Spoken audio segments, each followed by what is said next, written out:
Bonjour à tous et bienvenue dans cette nouvelle vidéo.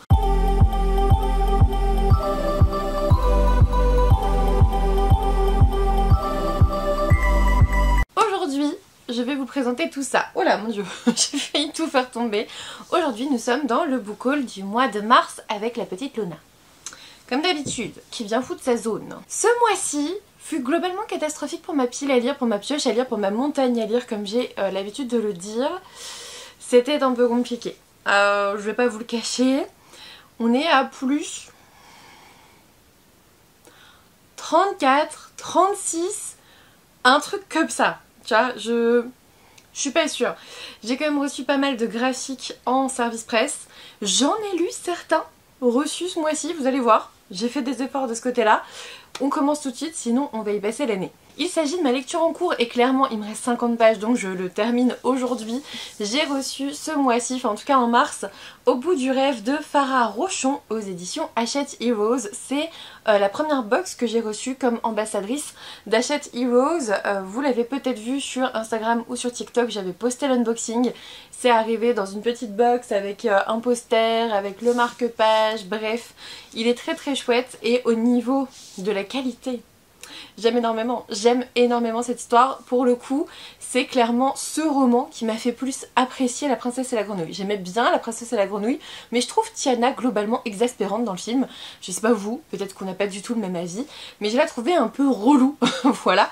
Et là, ça m'a franchement réconciliée avec Tiana et Nevin. Vraiment, je me suis bien attachée au personnage. Comme je vous le dis, il me reste 50 pages.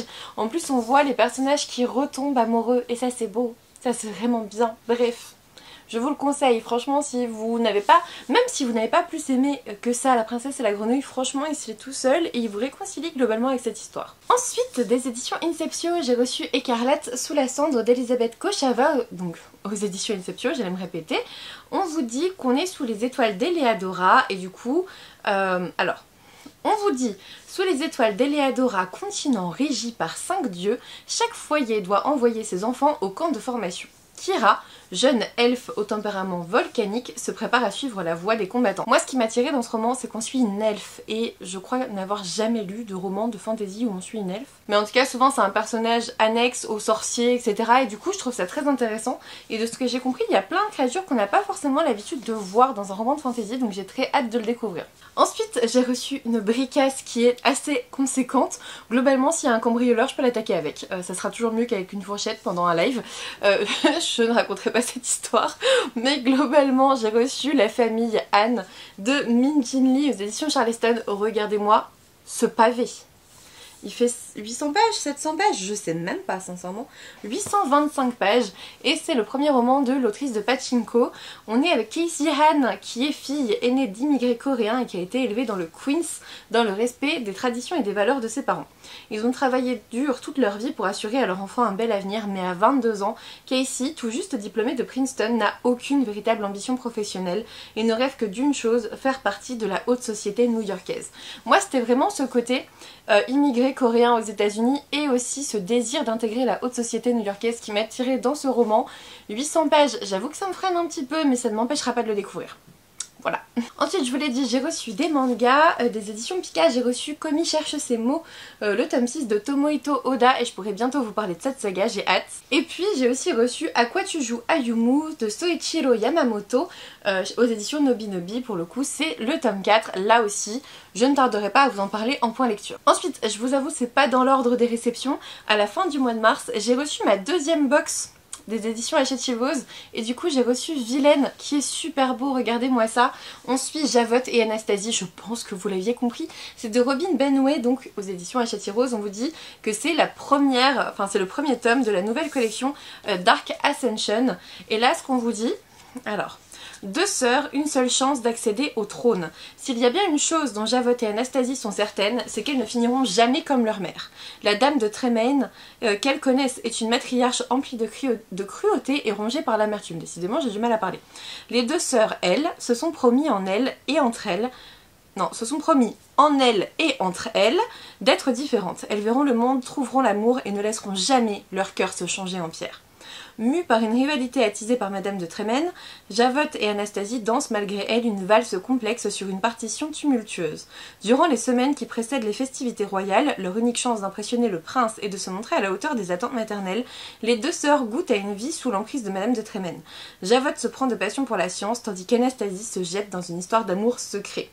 Franchement, je pense que ça va être l'occasion de mieux découvrir Javotte et Anastasie et j'ai beaucoup trop hâte de le découvrir. Ensuite, je vais profiter de ce book haul pour vous annoncer que j'ai un nouveau partenariat manga et c'est avec les éditions Kiyun qui m'ont envoyé Les Amants Sacrifiés de Masasumi Kakizaki par une idée originale de Kiyoshi Kurosawa, Ryosuke Hamaguchi et Tadashi Nohara, donc c'est chez Kiyun dans leur collection Seinen, et j'ai les 2 tomes parce que c'est un manga en 2 tomes, et pour le coup on est dans ce contexte de Seconde Guerre mondiale, enfin en tout cas dans les années 40 aux portes de la guerre, et on parle du Japon, et notamment de comment on a vécu cette Seconde Guerre mondiale au Japon, et j'ai pas envie d'en savoir trop, parce que c'est en 2 tomes, ça sera très vite lu et du coup je vous en reparlerai aussi très vite. Je vous ai dit que j'avais reçu pas mal de mangas ce mois-ci.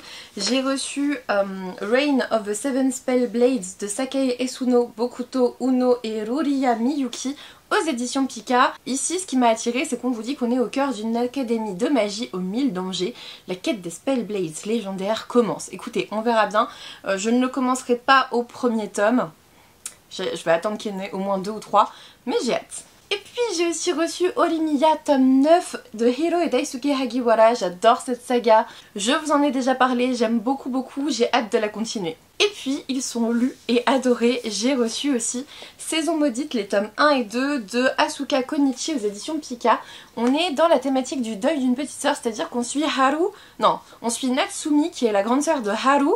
Haru était fiancée avec Togo pour unir 2 familles, globalement un mariage arrangé, sauf que Haru était folle amoureuse de Togo et Haru va mourir d'une maladie grave, alors je sais plus s'il y a le mot cancer ou quoi, mais bref, d'une maladie globalement foudroyante, et Natsumi va prendre sa place comme fiancée de Togo. Il va y avoir ce deuil à faire d'une petite sœur qui m'a beaucoup touchée. J'ai aimé, c'est un shoujo et en même temps c'est dur parce qu'il y a cette partie deuil d'une petite sœur. Je vous les conseille si vraiment le deuil d'une petite sœur n'est pas un trigger warning pour vous, c'est très chouette, c'est vraiment très chouette. Ensuite j'ai reçu la version définitive de Vamps, donc Dans les ténèbres nous brillons de Nicole Arend, donc c'est Fresh Blood aux éditions Robert Laffont dans la collection R, c'est un livre que j'ai déjà lu. Je crois que je l'ai déjà chroniqué en point lecture, donc je vous laisse aller voir le point lecture. Je l'avais lu en épreuve non corrigée et je l'ai reçu en version définitive et c'est très chouette, j'ai hâte de pouvoir lire la suite d'ailleurs. Encore des mangas, j'ai été vachement gâtée ce mois-ci. J'ai reçu Vampire Dormitory d'Emma Toyama, le tome 10 chez Pika, pareil, un manga que j'adore, que j'ai pas repris depuis un petit moment, mais ça ne m'empêchera pas d'y retourner. J'avais adoré les premiers tomes, je dois en être au tome 6 peut-être, ou 7, je sais plus, mais bref, je vais reprendre c'est sûr. Pareil pour Criminal Fiançailles de Asuka Konichi, le tome 6, là pour le coup j'avais lu les 3 premiers tomes, donc je vais pouvoir en lire 3 autres. C'était pas mal, mais c'est quand même pas mon préféré. C'était pas mal, voilà, on est face à 2 psychopathes ensemble. C'est particulier, c'est intéressant. Et puis j'ai reçu le tome 2 de And Yet You Are So Sweet de Kujira Aman, toujours aux éditions Pika. Là j'attendais un petit peu d'avoir le tome 2 ou le tome 3 pour commencer, je pense que je vais attendre le tome 3 très honnêtement. Pareil, c'est un shoujo, et là franchement, vous voyez, je vous dis toujours oui, j'attends le tome 2 ou le tome 3 pour commencer et tout. Là je crois que je vais pas faire ça. J'ai reçu Beauty and the Beast of Paradise Lost, qui est globalement une réécriture de La Belle et la Bête, vous l'aurez compris, c'est de Kaori Yuki aux éditions Pika, c'est le tome 1 et je veux trop le lire. En ce monde, seule laideur et beauté comptent. Les cheveux mauves de Belle ne ressemblent ni à ceux de sa mère ni à ceux de son père. En fait, j'ai pas envie de savoir. Non, je vais pas nous lire le résumé. Je vais garder le mystère entier et je le découvrirai lors du prochain dimanche graphique, c'est-à-dire la semaine prochaine. Enfin pour vous, à la fin de la semaine, on fait un dimanche graphique à 16 h, du coup, enfin vers 18 h même plutôt, souvent les dimanches graphiques. Donc dimanche... Attends. Dimanche 9, 10, 11, 12, 13, 14, 15, 16. Dimanche 16, si je ne me trompe pas. Et enfin, dernier service presse reçu en mars, il sort le 24 mai. Donc je vais attendre un petit peu avant de le sortir. Il s'agit de La saison des disparus de Mathieu Sylvander, aux éditions L'École des loisirs dans leur collection Medium Plus. Ici on me l'a vendu en me disant que c'était entre Dracula et Jane Austen, je crois. Il me semble que c'était ça. Donc là ce sont les épreuves non corrigées. On est à Londres en 1878 en débarquant dans la capitale pour la season, ça fait penser un peu au Bridgerton aussi. Les jeunes sœurs Morwood s'attendent à découvrir les charmes de la vie mondaine. Robes de bal et réceptions, palais dorés et belle duchesse. Chaperonnées par leur tante qui doit veiller sur leur vertu, Eleanor et Elisa font la connaissance d'un fringant journaliste français, d'un riche héritier un peu coincé et d'un fantasque comte Valaque. Mais tout n'est pas que valse, révérence et mouchoirs semés à tout vent. À la même période, les journaux évoquent de mystérieuses disparitions d'enfants dans plusieurs villes d'Europe. Bref, franchement j'ai hâte de le découvrir, ça a l'air chouette, c'est très intriguant, vraiment, ça sort le 24 mai. C'est fini pour les services presse, on va passer à mes achats et vous le voyez depuis tout à l'heure, vous savez très bien ce que c'est si vous connaissez ce jaspage. Attends, voilà. Il s'agit de La chasseuse et l'alchimiste d'Alison Saft aux éditions Big Bang. Je ne pouvais pas passer à côté de cette parution après mon amour pour Le Pont des Tempêtes. Alors oui, là c'est chez Big Bang, donc ça sera forcément plus jeunesse, mais j'en avais besoin. Voilà. Ensuite je suis très contente parce que j'ai trouvé d'occasion au renouveau le Twisted Tale donc de La Reine des Neiges, et c'est de Jen Kalonita aux éditions Hachette Heroes dans sa collection collector. Moi je le voulais en collector, quitte à l'avoir, autant l'avoir en relié avec jaspage bleu tout simple, mais quand même c'est comme ça que ça a commencé. J'ai hâte de voir et si Anna et Elsa ne s'étaient jamais rencontrées.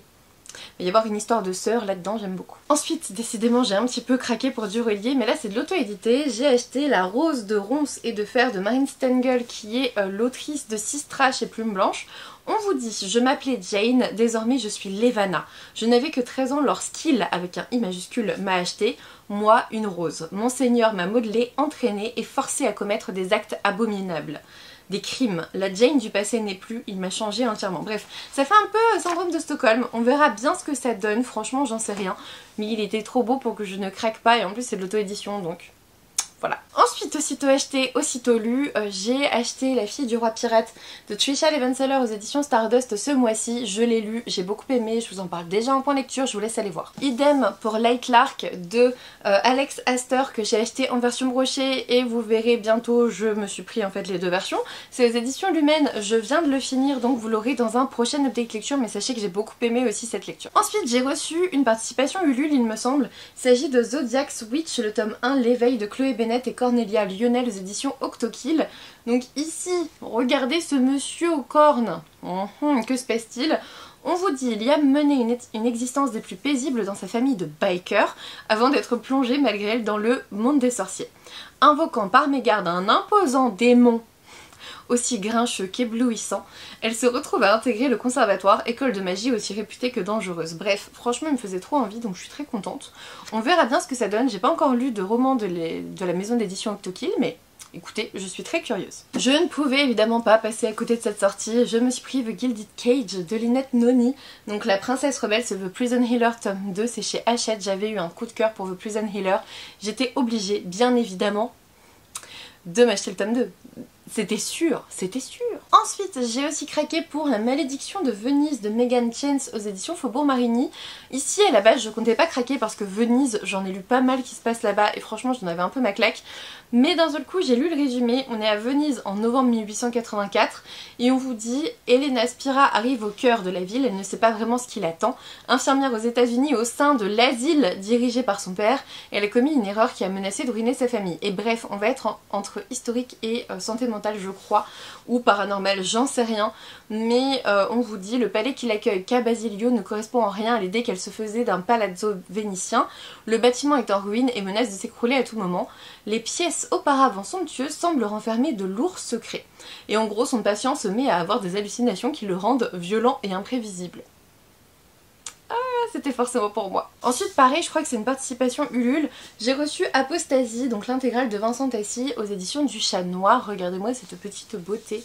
Donc c'est l'intégrale rééditée par les éditions du Chat Noir. Je suis très contente de l'avoir reçu, c'est très chouette. Il est très beau, vraiment à l'intérieur. Hop, je vous montre. C'est très joli, j'ai hâte de découvrir cette histoire. Ensuite, j'ai encore craqué pour un relié. J'ai pris Monstre Ordinaire de J.M. Miro aux éditions de Saxus. Il est vraiment très joli, je trouve. On est avec... Ce que j'ai compris, c'est qu'on était avec des enfants qui ont des pouvoirs en 1882. Et on va de Londres à l'Écosse en passant par les États-Unis et le Japon. Dans la noirceur de l'ère victorienne, on te dit. C'est tout ce que je sais et sincèrement, ça me suffit. J'avais très envie de le découvrir, j'espère ne pas être déçue. Ensuite, là encore, je ne pouvais pas faire autrement, j'ai eu un coup de cœur pour le tome 1, je vous en ai parlé en point lecture il y a pas longtemps. Je me suis pris The Perfect Love, le tome 2 de I'm Not Your Soulmate de Lila Mars aux éditions EH, donc chez HarperCollins. Et j'avais tellement adoré The Perfect Match, je ne peux pas faire autrement. Il me faut cette suite et d'ailleurs c'est ma prochaine lecture. Dès que je termine Au bout du rêve, j'ai dit que je finissais cette saga. On va voir si je m'y tiens. Ensuite, j'ai un peu cracos. Je vais vous le dire tout de suite. C'était samedi, juste au moment de ma garde. Je vous l'ai dit dans le vlog de la semaine dernière, enfin d'il y a quelques jours pour vous. J'ai un peu cracos. J'ai j'ai écouté Le Prince Cruel en audio dans ma voiture. Et en fait, à un moment donné, il y a eu une scène qui est incroyable. Vraiment, t'es en mode... Non, vraiment. Et j'étais de garde pendant 47 heures. Donc je savais que je n'allais pas reprendre ma voiture pour rentrer chez moi avant 2 jours. J'ai pas pu attendre, il y a eu un petit temps mort sur mon astreinte, je suis allée me chercher Le Prince Cruel pour le terminer le soir même. C'est de Holly Black aux éditions Rajo. Et à ce moment-là, je me suis aperçue que vraiment, j'étais tout à la fin. J'étais vraiment tout à la fin, il me restait, je sais pas, 20 pages, tu vois. Et du coup, je me suis dit, bah non, tu peux pas repartir sans prendre le tome 2, donc Le Roi Maléfique de la même autrice et dans la même maison d'édition. Et du coup, je me suis dit, ouais, mais de toute façon, c'est une trilogie, alors bah, prends le tome 3. Et du coup, j'ai pris La Reine sans royaume. Et là, je me suis dit, mais en fait, sur l'étagère, là, il t'en manque plus qu'un parce qu'il n'y avait pas les sœurs, je sais plus quoi, les sœurs perdues ou quelque chose comme ça. Et du coup, il y avait ça. Il y avait Comment le prince Cardan en est venu et détestait les histoires. Donc du coup, bah j'ai tout pris. Voilà, j'explique ça par c'était une longue astreinte. Et j'avais pas envie de la faire. Voilà, c'est le craquage de l'astreinte, on va l'appeler comme ça maintenant. Et enfin, en fin de mois, j'ai reçu mes commandes d'auto-édition. J'ai reçu donc toujours Marine Stengel qui est l'autrice de Sistra et du roman auto-édité relié que je vous ai montré tout à l'heure. J'ai reçu Le Maître des Esprits, regardez-moi cette couverture géniale. C'est une réécriture de Mulan, donc je vais pas vous faire le pitch de base, c'est vraiment une réécriture de Mulan. J'espère que ça va plus loin, j'espère que c'est différent par certains aspects. On verra bien, j'ai trop hâte. En même temps, moi tu me dis réécriture de La Belle et la Bête ou de Mulan... C'était sûr que j'allais foncer. Et puis je me suis aussi pris, c'est le dernier roman de ce book haul, Un royaume en otage de Jennifer Bonillo. Et là on vous dit une prophétie, une élue, un royaume à sauver. Historia accueille la cérémonie annuelle des apprentis dans ce royaume. C'est l'instinct qui décide pour vous de vos talents, de votre académie et de votre avenir. Morrigan, elle, n'a jamais développé cet instinct et elle a tout fait pour le cacher. Elle intègre cette année l'Académie des érudits. C'est une chance car les académies sont loin des royaumes et elle ne sera plus obligée de s'en cacher.